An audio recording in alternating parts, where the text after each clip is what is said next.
Hello everyone. Today we are going to look at the area under a curve and antiderivatives. Up to this point we have estimated the area under a curve by summing up the area of n trapezoids of equal height. We have also calculated the area under a curve by using limits and the area of rectangles. So there is a third way, and today we are on the hunt for a mythical beast known as the area function, which is a bit difficult to do at the moment because we don't even know what it looks like yet, but I intend to find it and I hope you'll stick with me instead of watching basically anything else on YouTube. So we're going to start by looking at the graph of a function f of x, where f of x is above the x-axis and it's between a and x. We're going to let the area under the curve of f between a and x be represented by some function a of x. So if we go beyond x and add an extra rectangle, we add a width of h, and we have a new right endpoint of x plus h. So the first scenario, we have a blue rectangle, which will underestimate the area under the curve. It will miss this little wedge-shaped bit and has a height of f of x. The red rectangle will overestimate the area under the curve by this much and has a height of f of x plus h. So the actual area A under the curve will be somewhere in between. And also if we squeeze the rectangle so h approaches 0, we'll see what happens then. So to start, the area of the blue rectangle is going to be h times f of x. And the actual area will be greater than or equal to that, and will be given by the expression a x plus h subtract a at x.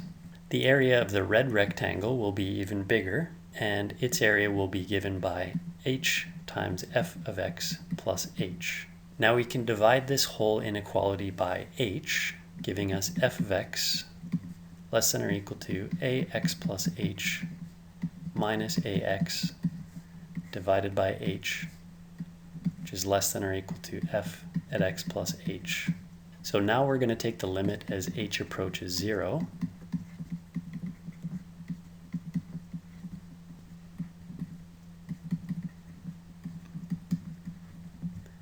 So we've taken the limit of each of these things, and we should recognize this limit. This is the definition of the derivative. So specifically for this one, this is the derivative of a with respect to x. The limit as h approaches 0 of f of x is just going to be f of x. And the limit of this as h approaches 0 is also going to be f of x. So dA dx basically has nowhere to hide now. The only way it can be simultaneously greater than or equal to something and less than or equal to that same thing is if it is equal to that thing. So the derivative of the area function with respect to x is the function itself. So this is the concept of an antiderivative, and we're going to see how this works with an example. So in example number 1, the graph of 2x plus 1 is shown, and a region a of x is indicated. The shape of the region is a trapezoid, and we're going to determine an expression for the area a of x. So we can start with the area of a trapezoid formula, b2 plus b1 over 2 times h. So this is h, this is b1, and this is b2. So we can get b2 by subbing x in for x, 2x plus 1. And we can get b1 if we sub 1 in for x in f of x. So 2 times 1 is 2, plus 1 is 3. So this height is 3, and this height is 2x plus 1. Now we can sub that in. That'll be 2x plus 1 plus 3 divided by 2. And the h is given by x minus 1. We can simplify this a little bit. So we're going to have 2x plus 4 times x minus 1, and we can FOIL this, so we get 2x squared minus 2x plus 4x minus 4, which we can simplify a little bit, which is 1/2, 2x squared plus 2x minus 4, and we can distribute this 1/2, giving us x squared plus x minus 2. Now we're going to determine a prime of x and compare it to f of x. So the derivative of a with respect to x, this is a, is going to be 2x plus 1. And coincidentally, that's the exact same as f of x. So on to the next page. if we let y equals f of x be a positive and continuous function, and a of x be the area under y equals f of x from a to x, then a prime is going to equal f. Since the derivative of a is f, we see that a is the antiderivative of f. So if we want to use the less cumbersome method for finding the area under a curve, we need to solve the differential equation a prime equals f. By solving this equation for particular functions denoted by f, we can find the area under the curve f. To solve a differential equation, we're going to need to use antiderivatives. So in example number 2, we have the function 2x plus 1 again, and a region a of x is indicated, and we're going to find the area under the graph f of x on the interval from 1 to 5 using the concept of antiderivatives. So we basically need to work in reverse here. We're fairly comfortable doing derivatives at this point, and we need to figure out where the derivative f came from. So if we're going to figure out a of x, the derivative of a of x gives this thing. So 2x must have come from x squared. If we take the derivative of that, it gives us 2x. And 1 must have come from an x term. And there's a possibility that we also have a constant in here. We'll just call it c. The derivative of a constant is 0, and basically whatever we put in here is going to produce a consistent function f. So now we need to figure out the area. We need to sub in x equals 5 in for a. So 5 squared plus 5 plus c. And we need to sub in x equals 1 for a. So 1 squared plus 1 plus c. Now this will produce 25 plus 5, which would be 30 plus c. And this will produce 2 plus c. And the total area from 1 to 5 will be given by a at 5 minus a at 1. So that would be 30 plus c minus 2 plus c. Now c minus c is 0, and 30 minus 2 is 28. So that's the area. So if we compare that with the trapezoid formula, the height here is 3, which you can confirm, and the height here is 11. Using the trapezoid formula, we have 3 plus 11 over 2 times the width, which is 4. 3 plus 11 is 14, divided by 2 is 7, and times 4 is 28, which is consistent with our other answer. So this next point is probably one of the most important ideas in calculus. If we have some function f, and we assume it came from taking the derivative of some other function capital F, the area under this function f, all this stuff, is given by finding the y values on capital F. So this f at A and this f at B. If we find this distance here, that distance is the area under this function f. And there's a really good animation of this on the Wikipedia entry for the fundamental theorem of calculus. I would highly recommend watching it a few times because it really brings everything together quite nicely. In fact, here it is with that same futuristic royalty-free music you know and love.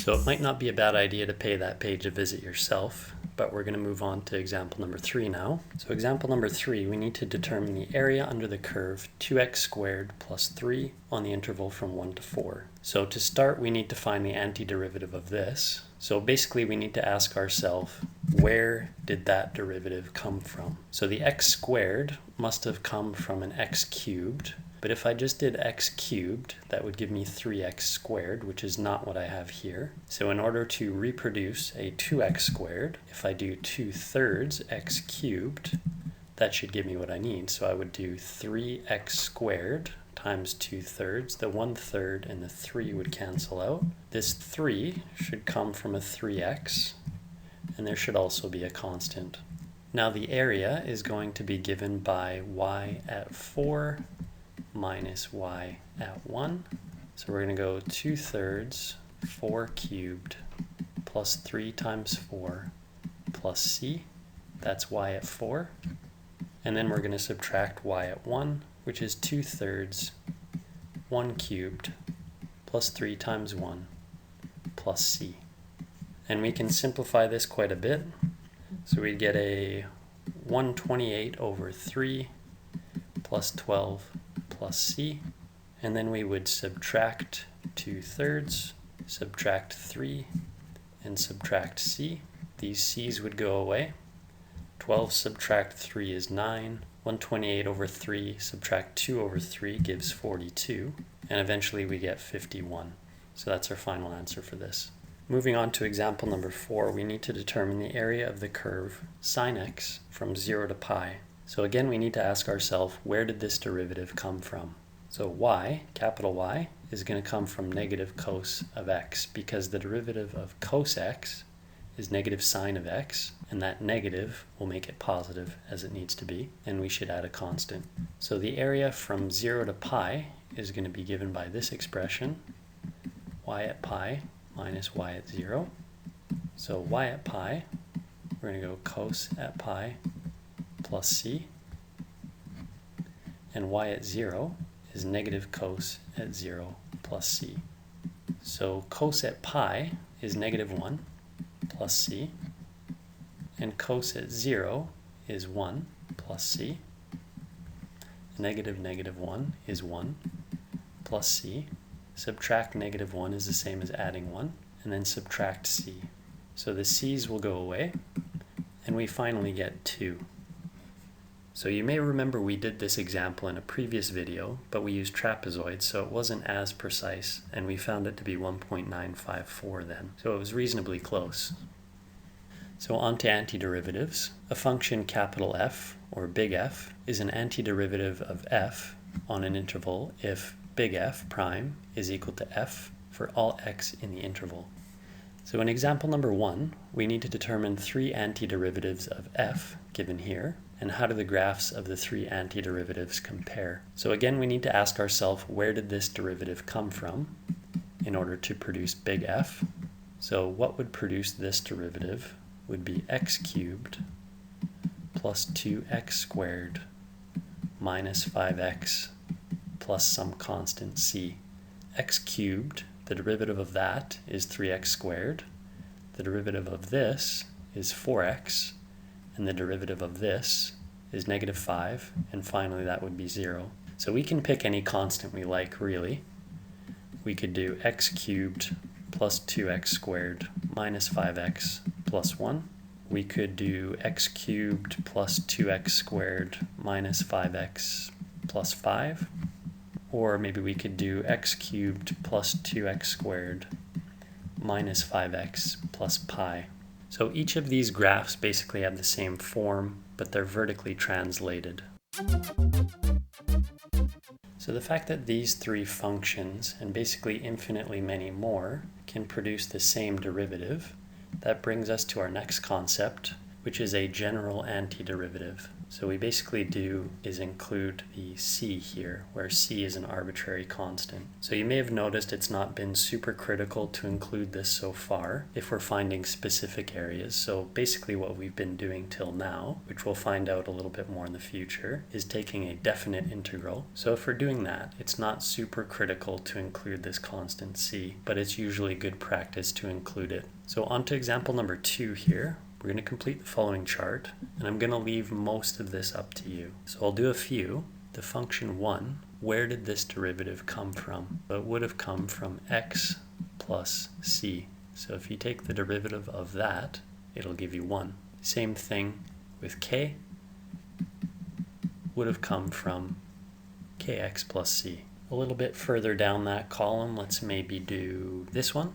So cos of k of x would have come from sine of kx over k plus c.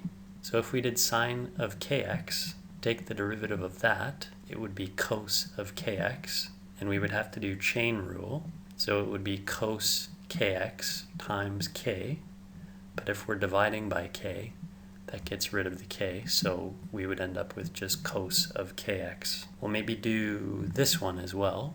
So e to the kx, where did this derivative come from? It should come from e to the kx divided by k. Because the derivative of e is itself, the derivative of e to the kx would be just e to the kx, and we would have to do chain rule, so multiply that by k, and if we divide by k, that produces the derivative that we need, and we should also add the constant.